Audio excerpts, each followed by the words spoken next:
Hello everyone! Today I'm going to be doing a new challenge for indie authors called the First Pages Challenge, in which I read the first few pages of my latest novel, and in doing so I want to challenge other fellow authors to also read their work out loud and showcase it in a different way than just on paper.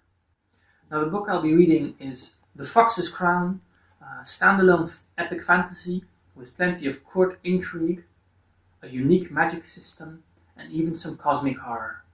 Now, without further ado, let's get started with the first few pages. Part 1, Mirror. Chapter 1. Hothair trudged through the musty tunnel at the pace of an old man, staring at the ground. He couldn't see it, not in the darkness around him. But he was too exhausted to look up, and the only thing keeping him upright was the long spear he leaned on.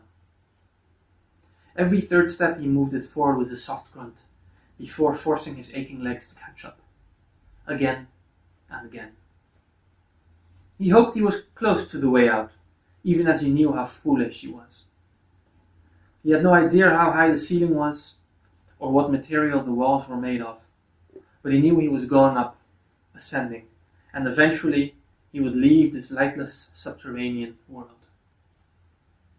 If he could keep walking, at least. He swayed, quickly positioning the base of his spear under him to steady himself. Almost there. He kept walking with the little energy he had left, and another sweat-drenched age later, he reached it. How exactly he knew, he wasn't sure. But his senses told him that there was an object in front of him. He took one last, defiant step, and his bare left knuckle struck wood with a soft thud. Nothing. He dropped his spear, then struck the door again.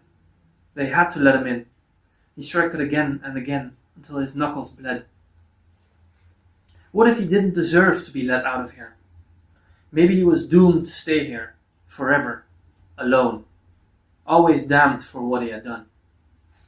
But the urge, the need to escape was so great, so overwhelming, he couldn't stop himself.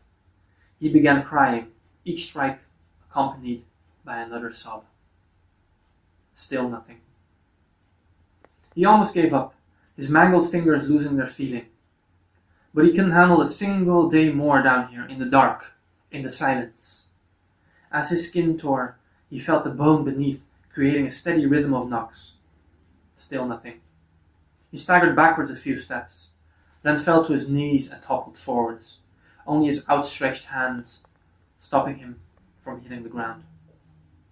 On hands and knees he waited there, panting, like an animal. At long last, the door opened. He knew he must have looked terrifying, like some nightmarish beast in human form.